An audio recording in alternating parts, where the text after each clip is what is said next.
Welcome everyone. Today finds me in Seattle's SeaTac Airport, and today was a day of what you might call perfect storm. I missed my connection, and anything that happened this morning, any one thing would have probably changed that. So let me tell you my story, and maybe you'll have some takeaways from it.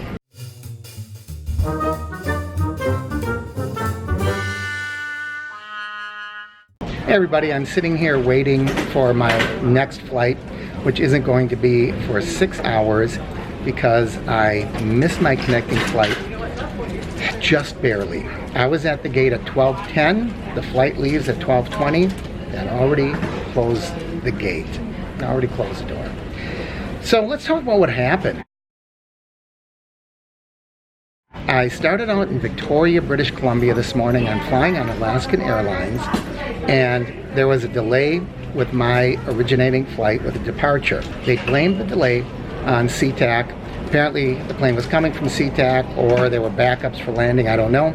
But they said that here in Seattle there was fog, and so that was cause of the delay.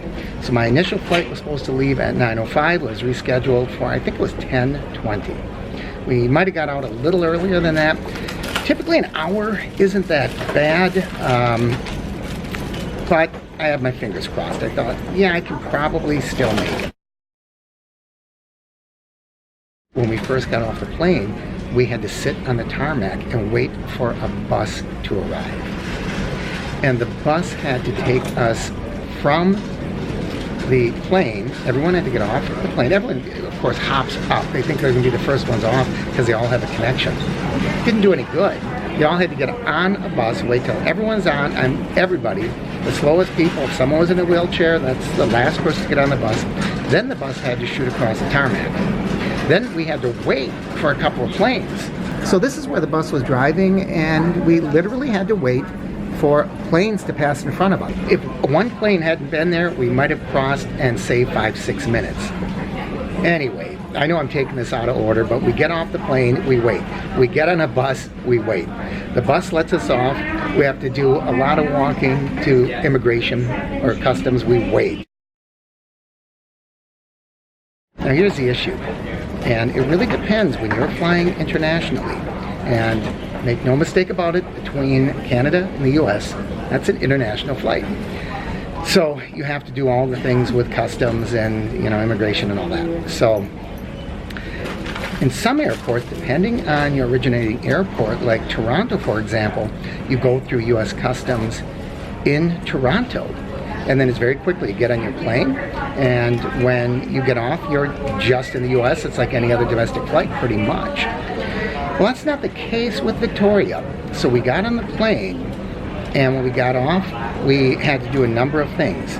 First, we had to have our passports all checked, and we had to be cleared, be allowed into the US. The line was incredibly long. If that line was 5 minutes shorter, I'd be flying home right now. Well, we got through that. So you have to go to a carousel, reclaim your bag, then you have to recheck it a second time. Then you have to wait in line again to recheck your bag, and then you have to go through TSA all over again. And they don't really care when it's an international connection like this. If you have TSA pre-check, shoes go off, everything comes out of your bag. Okay, I still have my fingers crossed. I'm thinking I can still make this. We're waiting, long line through security, waiting to go through metal detector, all that. We get on the other side, I'm seeing, okay, there's a train here. I still might be able to make it taking that shuttle. Then, the cherry on top was, she said, whose bag is this? That's mine. I have to run it through again.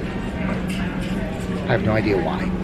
I had taken everything out of there except my jacket and a camera. That's it. The camera I'm using. So I had to wait.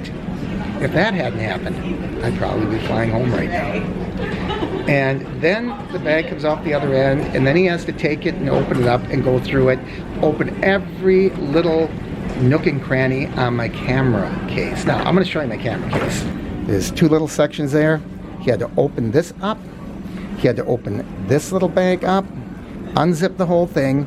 Then when he's done, he takes his time putting it all back, putting the case back in my luggage, zipping up my luggage. When that comes off, I have to load it all back up again and put my computer and everything back in there that I had to take out. I'm running to the shuttle train just as the doors close. Okay, it's not a lot of time, but it's 2 minutes till the next one comes. So I get on that, and of course, that doesn't take me to my direct gate. I have to wait for another connecting shuttle to get me to my gate area. My gate was D22, D22. Of course, we start out at what? D1. It only goes up to D26. So of course my connection was the furthest gate away in the terminal. So I get there and I'm thinking I can still make it. I walk up, or rather run up panting. 12:10. Plane is scheduled to depart at 12:20. Couldn't get me on. She said, well, you have to get on a bus to go to this plane, and it's a 10-minute ride. That's why we close the doors. There's not much you can do about it.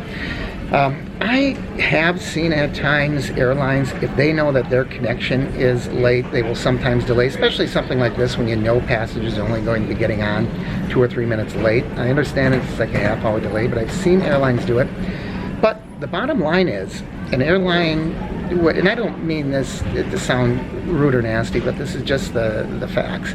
An airline would rather have an on-time departure than have happy customers. That really is the upshot, you know, and I guess you could argue, well, the customers that are sitting on the plane are going to be happy. I guess that's true. But, you know, 5 minutes, they knew how long the delay was. Anyway, I guess you can rationalize it any way you want, right? When you're sitting in an airport and you're expecting to be home around 6 and now it's going to be, you know, the next morning, it does get a little depressing. But I thought I would share the experience with you, because these things happen to everybody, and quite frankly, you can't get angry about it, you can't get upset about it, because it is what it is. You know, you feel a little depressed, a little disappointed, but nothing's going to change. So all you can do is, you know, make a video, go have something to eat, wander around, people watch. I am back in the US, so I can make some phone calls. Even though I do have international service, it didn't work at all when I was in Canada. This morning, when I turned on my phone, it finally said, welcome to Canada, your plan includes free roaming. I was there 5 days.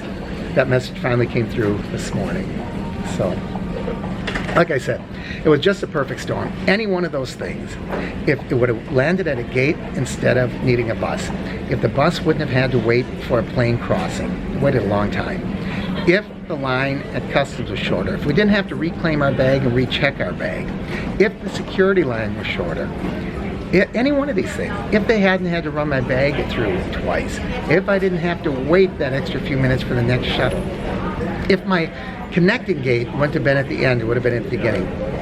Any one of those things, and I would be winging it home right now. But, you know, it is what it is. So I just thought I'd share that with you, because you should know that all air transportation doesn't go as smoothly as you think. Of course, you know, the next thing I'm concerned about, are my bags going to make it on the plane? I shouldn't even say anything, I might jinx myself, right? So maybe I'll do a follow-up video and I'll talk to you about that. So anyways, I hope that you enjoyed this video sharing my experience. As always, I encourage you to like and share the videos. Leave your comments down below. If you haven't already, please subscribe by clicking my face down there in the corner. And don't forget to ring that bell icon up above. That way you'll know when I post new videos. Thanks for watching, everybody, from SeaTac International Airport in Seattle, Washington. I'm Mark of the Avid Bee Channel.